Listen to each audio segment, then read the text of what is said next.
but you have to go through it like that's what All right, let's talk about sex. No, Liz wanted me to say that, though. My name is Kowalski. I'm from Baltimore, Maryland. I founded an organization called Cityfam a couple years ago. And Liz invited me here today to talk to you guys about relationships, which is somewhat ironic because I haven't had a romantic relationship in over 5 years. But I'm going to talk a little bit about relationships as a whole and how important they are to really reaching your full potential. And I'm going to talk about a common but not so obvious mistake that many people make that prevent them from developing, cultivating great relationships, and how I've gone about cultivating relationships and the difference that it's made in my life. And then I want to open it up for some Q&A because I'm going to say some stuff that I'm sure people are going to disagree with. So we're going to have some Q&A, rebuttals. I love when people disagree with me, so it should be fun.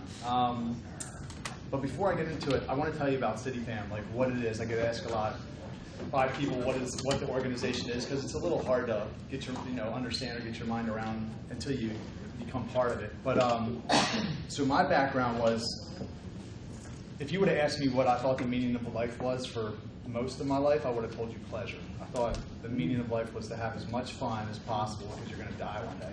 And from the time I was 14 years old, when I hit puberty, I knew I wanted to be a male stripper. I swear that's true.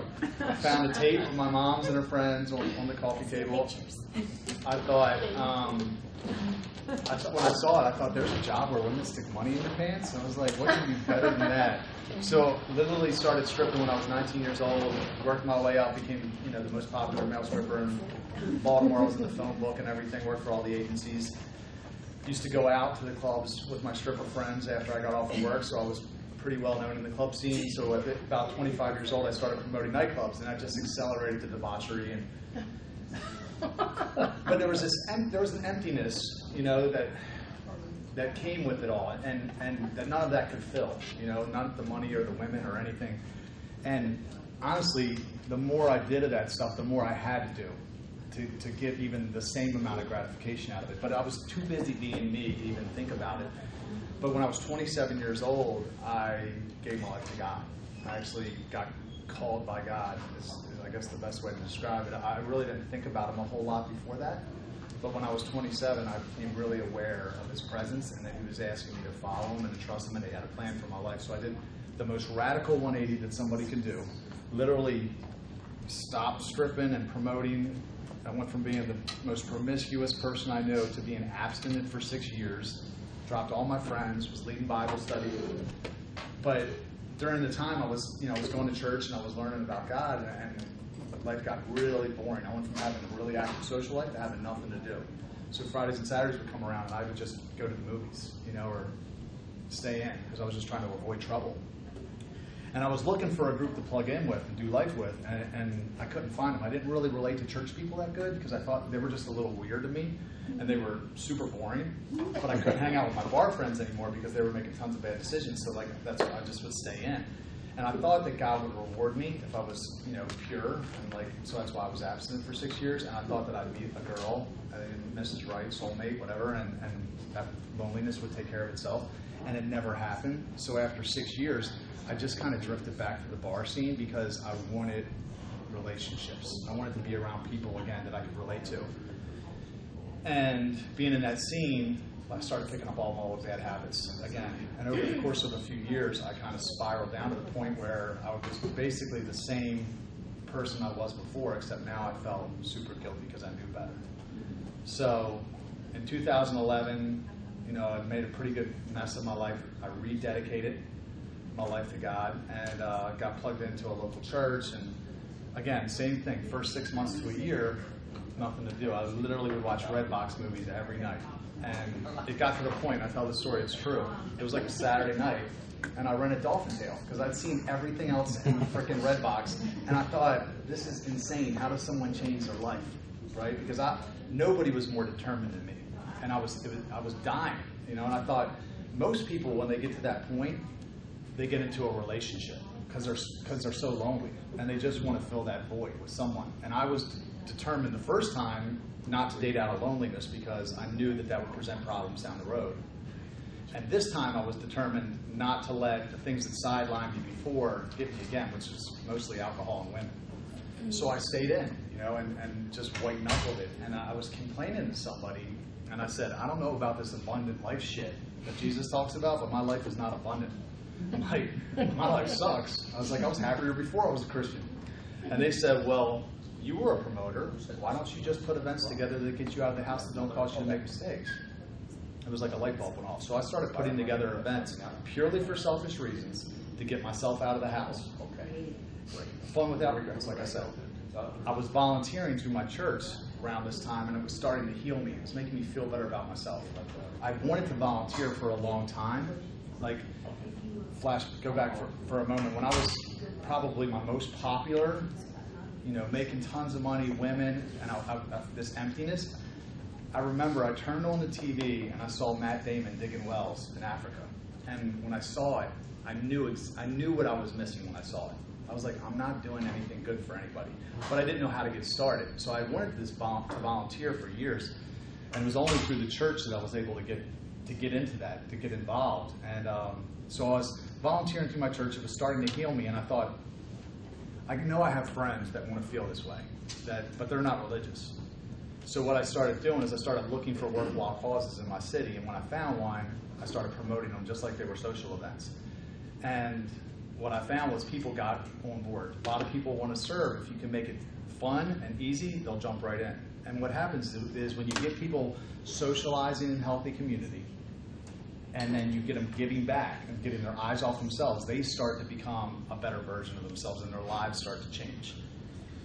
So we were doing that, and the group was growing, and then eventually we gave it a name because we realized this is a thing, and we called it Cityfam. We had our first event 2.5 years ago. And what we kind of realized was, so we developed a ladder with Cityfam. So if you picture, you know, fulfillment up here, self-actualizing.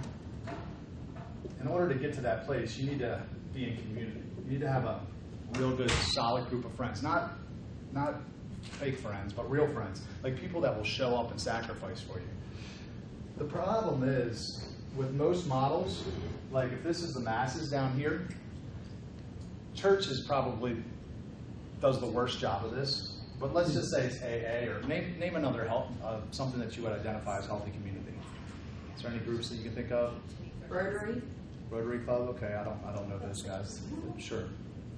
But let's just 12-step program of any kind. Yeah, any of those, right. And basically what it is like, they're like, hey, come up here. You know, you're wrong. Life's better at church, or it's better, you drink too much. I mean, this is just a huge step. And it's a step that people will only make after they wreck their effing life, right? Because for me, when I quit drinking 5 years ago, it was only after I made a complete mess.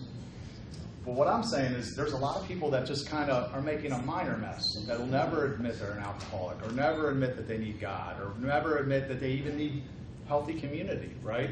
And so what we've done at Cityfam is we've added a couple extra steps, where we're like, hey, let's throw in this. So we throw a social event, because social is all about me. Everybody wants to go to a social event. We'll do events in bars, amusement parks, wherever. And we can get people to take a step there. That's a much easier step. And then once they get there, and we're like, hey, a portion of everything that we're raising tonight is going to Ronald McDonald House or some other charity. And we're going to go in 2 weeks, and we're actually going to feed some kids breakfast. You interested? And they're like, man, I've always wanted to do something like that. I just didn't know how to get started. So then they'll take another step. And by the time they get up here, they start feeling different about themselves. Now they got some healthy friends. And it's really easy to walk them right up the ladder to the point where their whole life changes, where they'll get off of alcohol. Or one girl was on 5 different prescription meds when she came into the group. Now she doesn't take anything, just managing her anxiety and her depression because she didn't have community. So it's relationships. Like there's a Harvard study that's 80 years old, and it says that relationships with family, friends, and community is the biggest determining factor of long-term happiness. So more than money, more than your IQ, genes, any of that, it's relationships with other people. There's another TED Talk going around by a guy named Johann Mari, and it's entitled, "The Opposite of Addiction Isn't Sobriety. The opposite of addiction is connection." and it says how humans were meant to connect with each other, and when we don't, we'll connect with something else, whether it be sex, alcohol, drugs, gambling, whatever. So I made a video a couple months ago, and it was called 10 Reasons Not to Have Sex Before Marriage. And it's the reason that I was invited to speak here today. Liz saw it. First off, give it up for Liz. What a great event. Yeah, I mean, I've got so many nuggets out of today, so thank you. This is great. Really appreciate being here. But so, you know, she saw the video, and I wanted to find a way to tie it into today's talk. And I was trying to think about, I've really been processing the last, you know, couple of weeks as I prepared for today, and I really realized it was when I took that stance on sex, right? Because it's a hard stance to take. It's when I took that stance on not having sex before marriage, it forced me to cultivate great relationships, because just for survival. Because honestly, I would have just called a girl when I got lonely. I would have called a girl over to have sex with, or just to hang out with. Like, if it wasn't for me being supremely committed to that, it's because I've basically been abstinent now for the last 5 years. And before that, it was the first time it was 6 years. And so when I started this, though, I didn't really even understand why, you know, the Bible said it that way. I just did it because I'm a fundamentalist and I wanted to be obedient in that area of my life. But it was only after years of doing it that I really started to understand it. And now I feel like no one can explain it more practically than me. And that's what I want to do for you guys here today, because most people that'll tell you not to will probably give you a reason like it's sin, you're breaking a commandment, or something that doesn't necessarily make sense. I'll break it down to you very practically, because I've done so much of it, and now I've done none of it, and I see it very clearly. Again, most people that'll tell you not to probably haven't had a lot. I have, so I can explain it to you. I'm curious about your definition of sex. Well, I mean, honestly, I guess I, you know, penetration. What I don't I'm know. asking is, What are you talking about? Like, right. So some people, in my mind, I have my own definition of sex, and I think that different people define it. Maybe some, like my teenagers define it as intercourse, and I said, having sex is even holding hands, kissing. This is part of sex. These are all sexual things. And so I'm asking you to, if you don't mind, you don't have to define it, but I'm just curious. First of all, kudos. yeah. Making a decision and sticking to it no matter what, because it can be difficult. So I'm just wondering, out of curiosity, your definition of sex. I mean, for me, the line would probably be, you know, it's not holding hands or kissing. Although I haven't done any of that because, you know, it absolutely they call it foreplay for a reason. It's like, you know, you stay away from temptation. And honestly, what's the point, really? I mean, what's the point in doing any of that if you're not going to, you know, finish? But there's really no point. I don't know, because I think connectivity, how do you connect with somebody and get you want to marry them if you don't? Well, yeah, and that's what I want to talk about, I guess, a little bit today. Is you know, I'm curious. Yeah, sure. So let's go ahead and go into that, and then we'll talk a little bit more about it, and we'll do some more Q&A. So let's go with reason number 10. Sex masks problems. So when you're having sex in a relationship, you're never forced to evaluate the real issues to see if you're going anywhere, because you're giving each other what you need. You might wonder if I could spend the rest of my life with this person. I wonder if I'm really in love. But you're not forced to. My last relationship, she's in this room, we were having sex. And we had broken up. Everybody's watching you. We've probably broken up 20 times. Seriously. We broke up, we get back together, break up, get back together. And, and I started wondering if we were in love. I kind of felt like we were, but then I wasn't sure. So I thought the way to figure it out was to cut off the sex. And that's what I did. I said, listen, I want to know if we're in love, and this is how we're going to find out. And if we're in love, let's get married. But if we're not in love, let's stop wasting each other's time, right? Because neither one of us are getting any younger. And we cut off the sex, and 3 weeks later, we broke up. You know, so That's reason number 10. Sex and has problems. And now she's here in Florida, and she's got a new boyfriend. She's got a beautiful little girl. We're both better off, and because it gave us clarity. It gave us clarity that that we didn't have while we were getting physical. Like Liz said,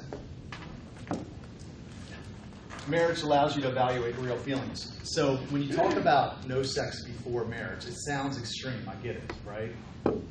But if I was to say no sex before love, right? That's a little bit more. You can get your mind around that. My next question is, how do you know if you're in love? Well, buy the devotion test. That's right.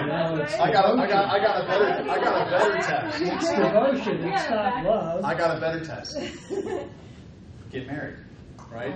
Oh my God. Because here's the deal: no one is going to marry someone just to have sex with them, right? That's the point. Yeah. But if I were to say, listen, I got some hot girlfriends, right? And if I was to say, I can convince myself that I'm in love. The Bible says the heart's deceitful above all things. So your heart will deceive you into believing something that's true that may or may not be true. I think you kind of said something similar to that. But if I was to say, hey, listen, I love you. Let's have sex. You'd say, great, let's just go down to Justice Peace real quick and just get married. I'd be like, let me think about this a little longer, right? Because that's the point. That's the point. That's what marriage is for. People say, I don't want to get married again. I'm like, marriage, it's not about marriage. Marriage is just a tool.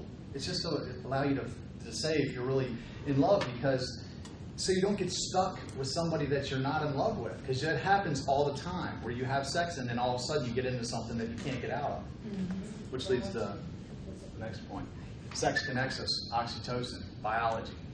You have sex, it makes a woman attached to a man. It makes a man jealous over a woman.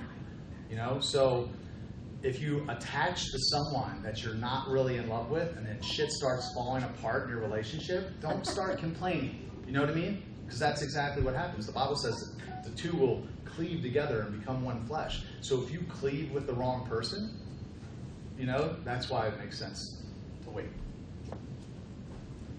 Pregnancy. This is simple. I mean, if you're having sex before marriage in a relationship before marriage, there's probably a good chance that at least one of you isn't 100% sure that they want to spend the rest of their life with the other person, right? And if you make a baby with somebody that you're not going to spend the rest of your life with, there's only a few possible outcomes, and none of them are ideal.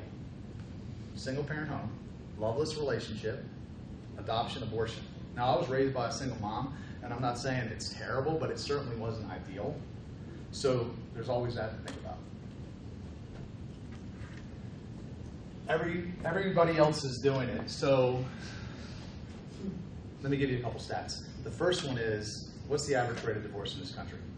50%. 50%. Let's just go with 50. Yeah. We'll say it's 50. I think it's pretty well documented that it's 50%. It's higher with second. What's that? It's higher with second. Yeah, 75 Is it really? second. Wow. Yeah. So 50% divorce rate. The average American goes on how many dates do you think before they have sex? 3. 3. 3 is the number. So, Not talking from personal experience. Just to clarify that. She lasts 2. No.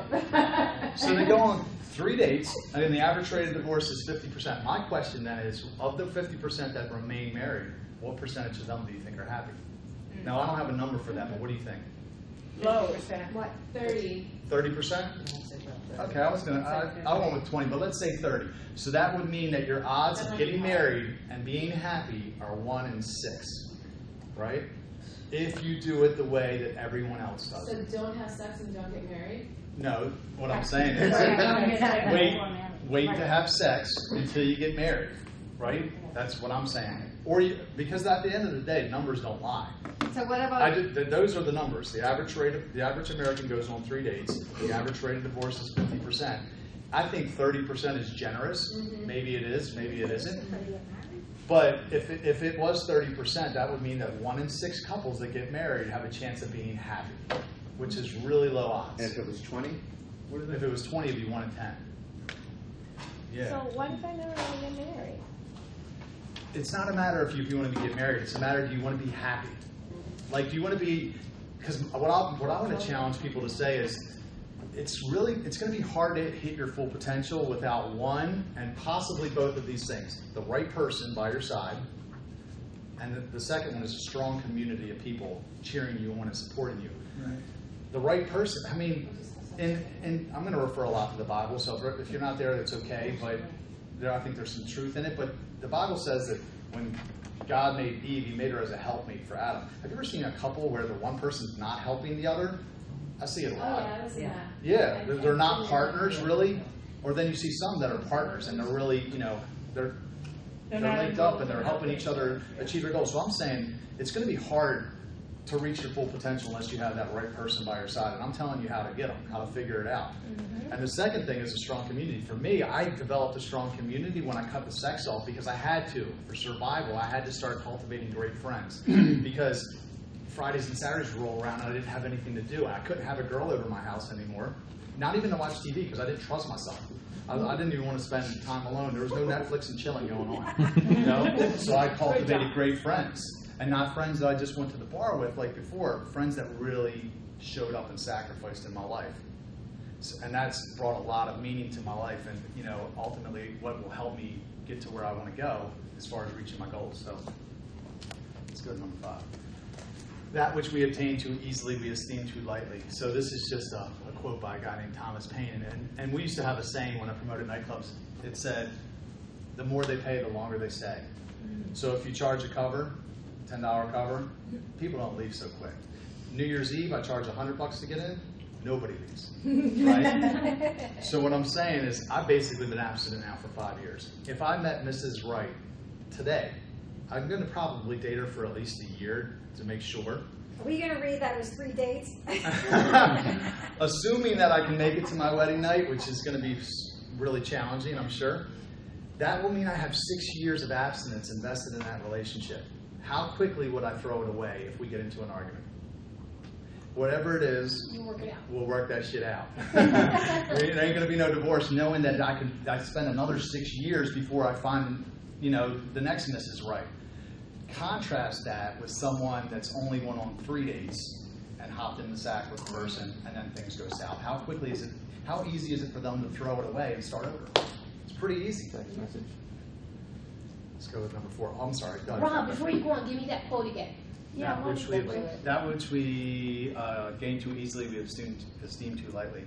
And Thomas Paine, with the E on the end. Did you want to ask a question, Fernando? So my family was always Jehovah's Witness. So the first time that I was married, I waited, and I didn't like it. And I was married for 5 years. You didn't like what? We don't have chemistry, sexual chemistry. I wait, and I was 26 when I got married, and we were dating for 2 years, and I waited, so I was like, yeah, finally. And it was really bad. You were 26 years old the first time you had sex? No, yes. Wow. When I got married. Wow. And I was like, so I feel like really I wait all this time. And you were disappointed. And I did this, And I'm not saying that he was bad or I won't go in details, but he was no good, Whatever. So, it was everything, So, and he was a really good guy. You get nervous. Every time you put your hands in your pockets, your body language I am shifts. nervous. So, and it was not that, everything else, it was not a nice guy, everything was fine, families love each other. But that part, we become roommates, Let me ask you a question. Did you love him? Were you in love with him when you married him? Yeah, of course. It's like if I put a list of things that I want in a man, he was that. And he loved me a lot. And so that's why I stayed 5 years. But were you in love with him when you got married? Yeah, of You were in course. love. Yeah, And I you was fell out, dating. and you left him because the sex wasn't good? No, I didn't left him. asking. It was just 5 years, and we become brother and sister. So you grew apart? Yeah, it was no fights, no problems, no cheating, but it was my brother, and so we were okay, Yeah. let's try again. And I think I find very interesting what you're saying, because that is like my biggest regret. Like, I won't marry someone before. It's like buying a car without doing the test drive. Yeah, but there are little things you can do, Rob, before. I mean, you don't have to have sex. Well, this is but what like happens. kissing. I mean, you know. No, you this is know. a great, and this is the biggest rebuttal I get is like, what happens if we get married and the sex isn't good?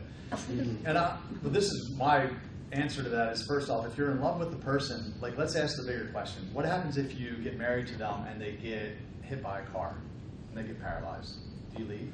Because if you're really in love with them, you don't leave, because the relationship isn't built on sex. It's built on the fact that you love the person. Or if they get cancer, or a number of other things. Because at the end of the day, there's going to be a point where none of us are going to want to have sex with each other, and you're just going to have to live with that person, right? So if you're in love with them, it's going to be great, because that's your best friend, hopefully, that you're physically attracted to. So that's the first thing I would say. The second thing I would say is that is like untypical, absolutely. What's a lot more typical is that you have sex with someone and you're not in love with them, and maybe the sex is good or whatever, but you just get connected and you end up getting stuck with that person long term. And you're that couple at the diner not talking to each other that we've all seen, because you don't have anything to say, because you spent the last 50 years with somebody that you were never really in love with. And the other thing is, how many people have heard sex stops when you get married? What? I've heard Sex that. stops when you get married. Everyone's heard that, right? People stop having sex when they get married. If you do it this way, guess when the sex starts? When you get married, right? But like, I want to know what is the difference, because with my second marriage, like, it's not like, is passion, I think. it's like I wait like plenty of months that we were dating, blah blah. And when I was sure, like, this is the guy and I want to live together. Like, what I did the second time was like, I always, like, in our private conversations, I don't think people should sleep like super quickly. So I actually take like forever. So if the guy waits for me, so it's a keeper. So I wait, and I feel that I have to move together, like you say, a relationship for a year before or something. So I want to try to understand what is the difference. If I take, my time to know the person, to fall in love, to be sure that everything else is working without getting married. So let's say you fall in love, everything else is working, you get married, or you decide to take it to the next level, and he's got a crooked penis. Or whatever. Do you leave him? You're like, hey, I love you. You're in love with this person. You're in love with them, right? And you're like, I'm sorry, you have a crooked penis. I don't think that happens, because you're in love with them. Right. You know what I mean? So you say, like, love, like sex is not part of love? No, I don't think you need to have sex with someone to see if you're in love. I think it strengthens the relationship. But again, what happens if you're in love with them? What happens if the sex is good and they get paralyzed? Do you leave? Because then you're a shitty person. Exactly. Yeah. Like, if someone is not good in then sex, your vows meant I won't nothing. be shitty, like a shitty person. I will be like, okay, so it didn't work, but you can find someone else. I'm sure. As a paralyzed person? No, but the paralyzed is like, you are like, oh my God, like, I have to say, like, I can be an asshole, but like, I'm sure other person is going to love. So then your vows mean me. nothing. Huh? Why get married? Because your vows mean nothing, for better or for worse, for rich or poor, Bad sex or not. All that. Yeah, we can put that in the vows. We can just add that to the vows. Your vows basically mean nothing, so there's really no point. Rob, can't you fill out the situation before you jump in? Fill it out. Like, see if he can dance, if he can kiss. Haven't you Ask ever him been what with his someone favorite where position is. Yes. Haven't you ever been with someone where you know the sex is going to be good before you do it? Yes. There's just this chemistry. You just know it's going to be good. Okay, so what about the people that doesn't want to get married? Like, I explained to people that they are like monogamous and they're like 20 years together, but it's not marriage. They don't want to get married again. Like wedding is not important, or they are not religious. Like, it's plenty it's of not people about that religion. This is practicality. Again. Yeah, but like, I mean, like if you didn't get married, but you are together, it's like many couples, that have been together for 30 years, but no wedding. So when they have sex. Well, they're married. Say that last part again.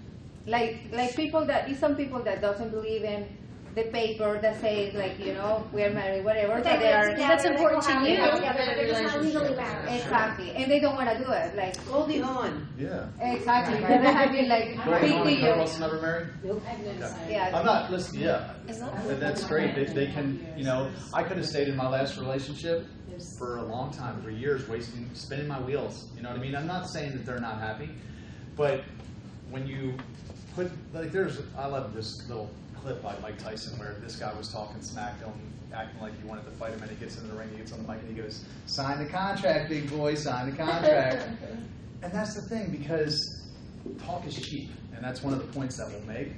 But if they'll sign the contract, guess what? They mean it, and that's the point of marriage, because we know it's hard to get out of it, right?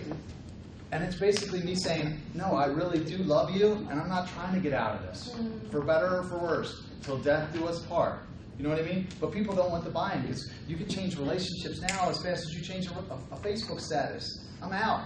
You know what I mean? And here's the deal. From a woman's perspective, y'all are getting, you know, like, men, we get older, we can still get younger women, as sexist as that sounds, and maybe women can too.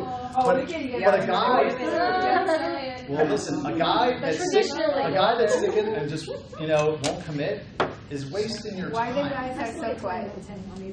Yeah. You know, and Everybody's happily Let's married. get an opinion from a guy. I'm being real. Let's go through the numbers and David. we'll open it up to questions. Number 4. Transfer of control. Now this is the part that you're really gonna. This is the part I get the most pushback from. Coming into a relationship, the big thing that a woman has control over is when they have sex. 99 times out of 100, a woman is going to say when. Guys will try, women say when, right? But what often happens is a woman will have sex with a man, and then they'll chase him around for the thing that he's in control of, which is the relationship. Because if you boil it all the way down to the base, the way it was supposed to be was a man was supposed to say, I will give you security, marriage, if you give me sex.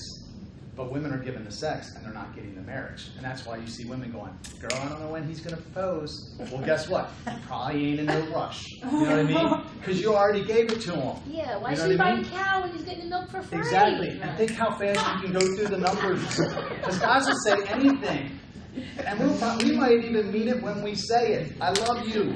I love you. I want to spend whatever. I'm committed to you. Just like your video. Sign the contract, big boy. Sign the contract. It changes the conversation. And you can go through the numbers a lot faster until you find the one that ain't a joker, that really means what he says. And guess what? He's going to be a hell of a lot happier that you didn't sleep with all those guys along the way. Why? Because you're clean. The rate of divorce among women that have a high number of sex partners is real high. Just Google it. So women that have slept with, because this is what, from a man's perspective, on some level, and I don't care if it sounds sexist, on some level, a man feels like he has to take care of a woman. We do. We feel like we're taking care. And I don't want to take care of a woman that any guy could have had. I want a prize. I want a trophy. I wanted the girl that other guys wanted and couldn't get. That's why it's that way. I'll tell you the science behind it. Okay. Dawn has a saying that she said to me, she wrote in my book when I met her, and she said, Liz, you are the prize. Absolutely. You're the prize. You're the prize. And you have to treat yourself that way. And you have to make guys pay the price for that prize. Because the way the culture is now, everybody's telling you no. You don't have to. You got to make guys pay the price. I'm celibate, and I've been since my divorce. And I'll go out on dates, and right away they'll be like, after dinner, okay, we're going to go to your house for dessert or my house. I'm like, I have my own vehicle. I'm going home. Thank you. Oh, honey, you're never going to get a second date if you don't put out. Tell me That's about fine. the I don't need a second date. I got my own American Yeah. presents. I can go anywhere I want. You know, Hit the bricks. and I really am having a hard time. But you know what is empowering? All of my girlfriends have had 50 boyfriends in the time that I've been true to myself. And they're so unhappy. Dorothy, Absolutely. tell them up front. When you like in the first, you know how people go, oh, what do you do? What do you like to do? What's your favorite meal. Oh, I do. I would say I don't like to have sex before I told 6 him- Tell them up front, and then you would know you waste your time. Go to the next, and you know what? Oh, no. Then they take it as a challenge. Oh, no, that's not what I want. Oh, come on, you're not really serious about it between the sheets then, are you? Yeah, what part of it didn't you understand? That's awesome. Seriously, that's great. I applaud And you. my first marriage was an arranged marriage. I met my husband at the wedding. I was married at 18. That's great. In an Orthodox Jewish religion, and we were married for 25 years to an Israeli. And he became extremely Americanized, started gambling and cheated and left. But, it was a good thing because I connected with what she said. We skipped over all that. We went straight to, we're married, this is going to work. And it worked for 25 years. And they were going to write a book about us. Lifetime came and interviewed us. They were going to do a show because we were so young with 4 kids. But a lot of Orthodox do that. They have arranged marriages. And their percentage of divorce is less than 1%. Yeah. Because it's a biblically based setup. Right. And it works. And they don't believe in divorce. No. And the other thing, when you talked about your girlfriends that have had, been on all these They're dates, all so unhappy. and we talk about And they sleep with everybody on the first night. yeah, and when we talk about sex connects us and oxytocin, sex is supposed to be a connection mechanism. You fall in love with the person, you make sure you're loved, you get married to make sure you're loved, and then you have sex, and it bonds the two of you together. But when you bond with people and then you pull it, like I likened it in the video to duct tape, where you stick it on something and then you pull it away, and you stick it on something else and you pull it away, and eventually it doesn't stick so good anymore. And that's why women that have a high numbers, and honestly, I'm sure men too, because it kills intimacy, your intimacy levels. But when you do meet that right person, you don't stick to them the way you were supposed to. And then when the shit hits the fan in your relationship, like it will in every relationship, it would be a lot easier to throw in the towel because you don't have that connection mechanism. It's not as strong as it used to be. I do believe it can be restored with time.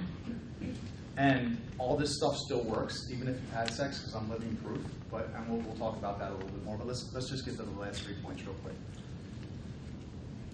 If they marry you, they mean it. We kind of already talked about that.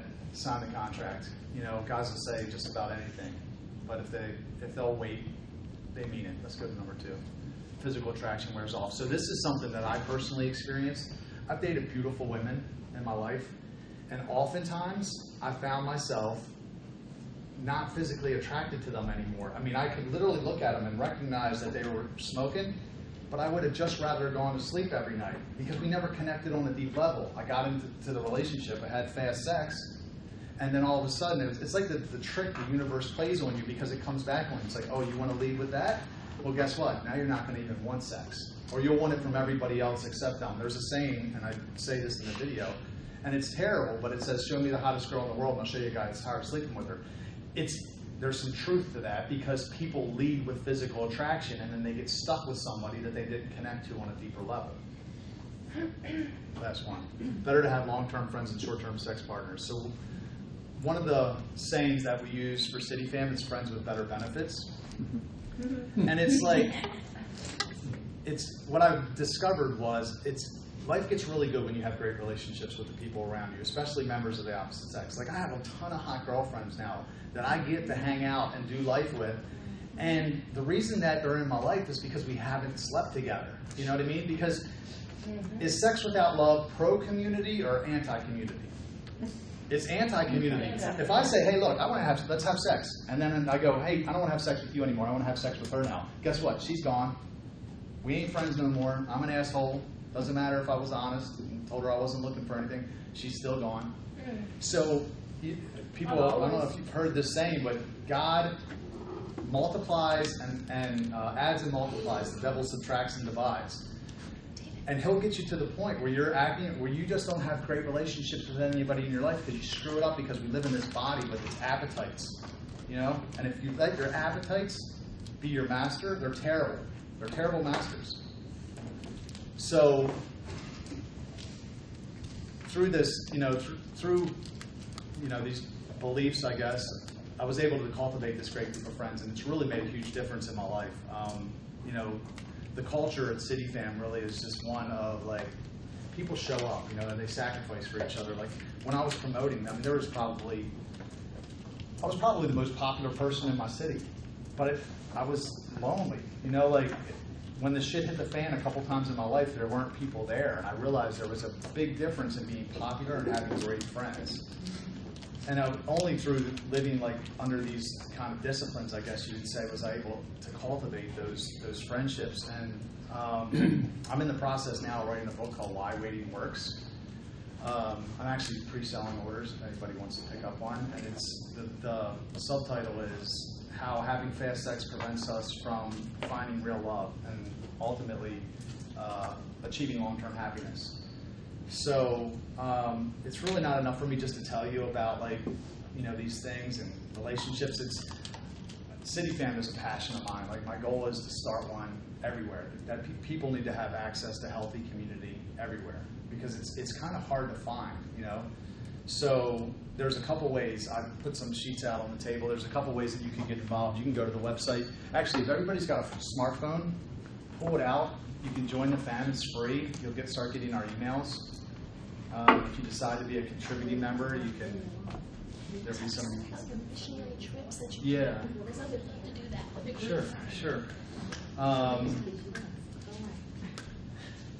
If you want to be a contributing member, there'll be an email that'll be sent to you to tell you how to do that, where we have levels where you get some swag, anywhere from $10 to $40 a month. If you want to start a Cityfam where you're from, we'd love to help you do it. We'll tell you how. We'll show you how to do what we've done in Baltimore in your city, and I promise you it will change your life. You know, we have T-shirts for sale, and let's open it up with some Q&A. Anybody have questions? Yeah, what do you use as a business model? Do you use, for Cityfam? So we started out as just like an LLC, and now we're a nonprofit. No, I mean like a 12-step program possibly? Mm-hmm. Yeah. No, so we kind of, in a lot of ways I feel like we're building a wheel, because there's nothing that I could find that's similar to this. So when we started, we wanted to keep it the barrier pretty low, or the barrier to entry, I guess. Well, so we formed a code of values of 4 points. So it was balance, living a life of balance. So we're really not against much. We're not about being sober. It's not a sober group. There's a lot of people in Cityfam that drink. If you can do it in moderation, more power to you. I couldn't, so I stopped. The second is no regrets. Living a life that's not a source of regret for yourself or others. The third one was selflessness. So our goal was to cultivate a community of people whose focus is outward. And then intentionality. So we're all here for a purpose. Strive to realize what your potential is and hit it. So those are kind of the code. And what we noticed is this is basically the model now. Is we started out as a small group of friends that started to grow. So we have about 1,000 members now in Baltimore. But when we started getting bigger, something started to change. It didn't feel the same. It didn't feel as good, like we lost something. And what kind of started to happen was you had this big group, and then you had this small group over here. And this is basically, it meets at a friend of mine's house mostly, this guy named Billy Lofton. And we just kind of do life together. So Cityfam has like 2 to 3 events a month. They're usually, let's say it's at a bar or an amusement park or a service event, like there's about 50 people volunteering together today in Baltimore.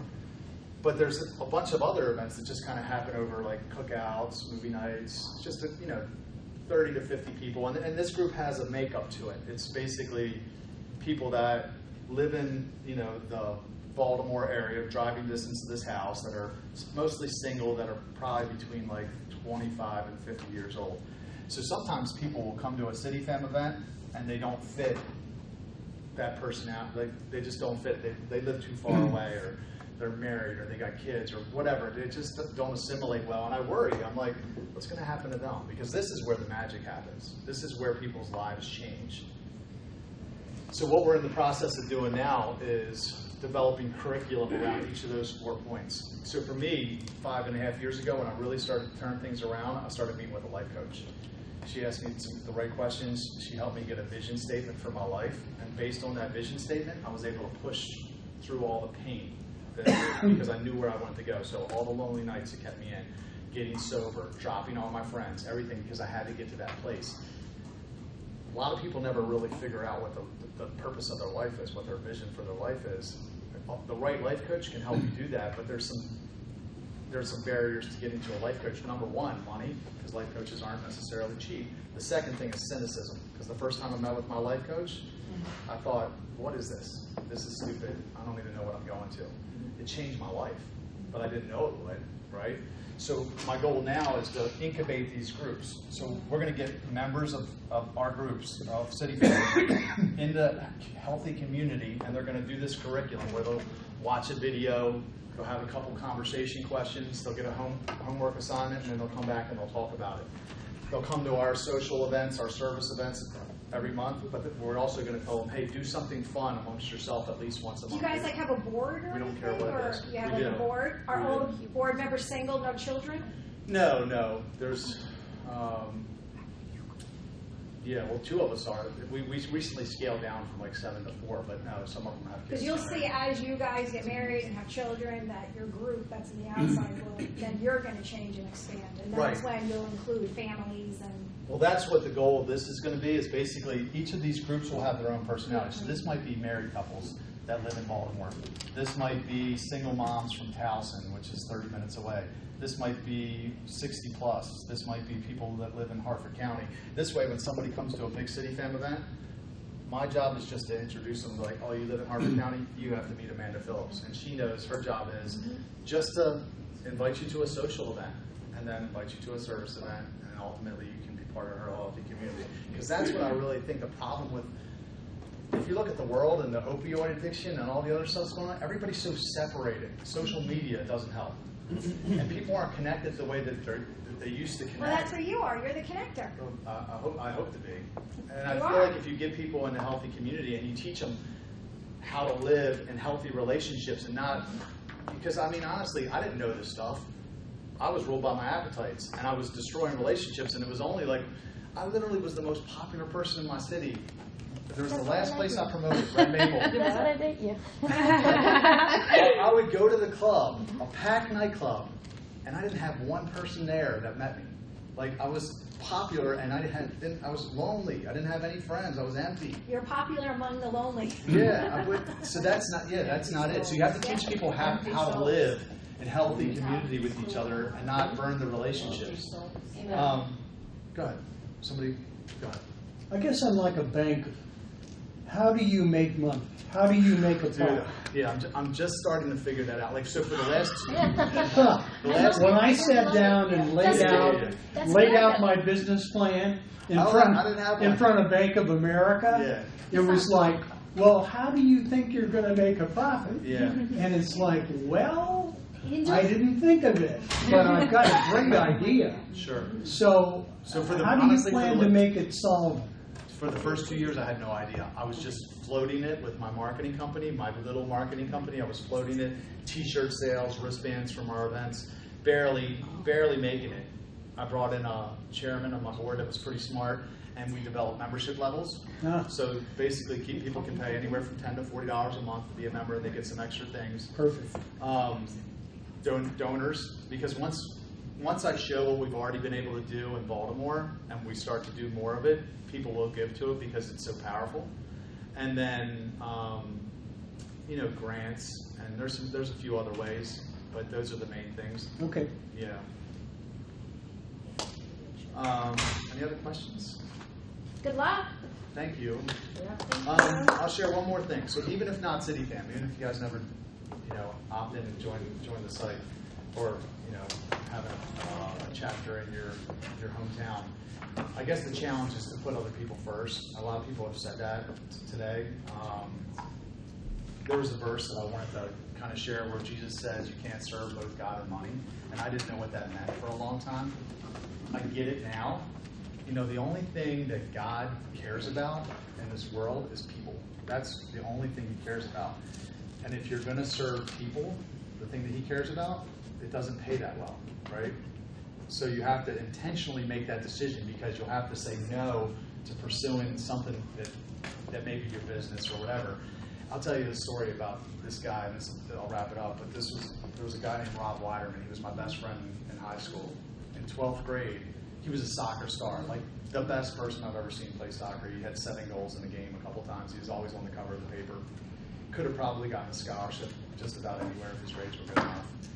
But in the 12th grade, we got expelled, and we went into the library, took the librarian's credit card and ran about $1,000 of stuff on it. We both got arrested and expelled. And he never went on to do much with his life after that. He actually started dealing drugs when he was about 19 or 20 years old, and we kind of, our lives went separate ways, and it was a big regret of mine. But when I kind of got myself right about 5.5 years ago, we reconnected shortly after that, and he started reaching out to me, and I was there for him on a certain level, but sometimes I was pursuing my business, and I wasn't there as much as I could have been, and he kind of disappeared off the face of the map. And I remember going over his house, and I was trying to find him. I didn't know what happened. About a year later, he called me. He told me that he had gotten arrested, and he just got out. He got stabbed when he was in jail. He had a couple teeth knocked out. He was living in this really shitty apartment in Brooklyn, which is in a suburb of Baltimore City. I mean, just, again, never really did much with his life, but this time when he got out, he started reaching out to me. I was there for him. Like, I always picked up the phone. I always stopped whatever I was doing, pick up his phone. I would go over to his house and, take him out with me, pay for whatever. And I just saw his life change. He started working out. He lost weight. He got his license back. He got a job. He started being a father to his daughter. And now he's a completely different person because I invested in his life. And it was so cool for me to see that's the kind of the power that we all have, is like, you can change somebody's life, if you put people first, which is an intentional decision that you have to make. And that's, it might not pay that well, but the rewards are definitely worth it. So I'll end on that. Thanks. Awesome.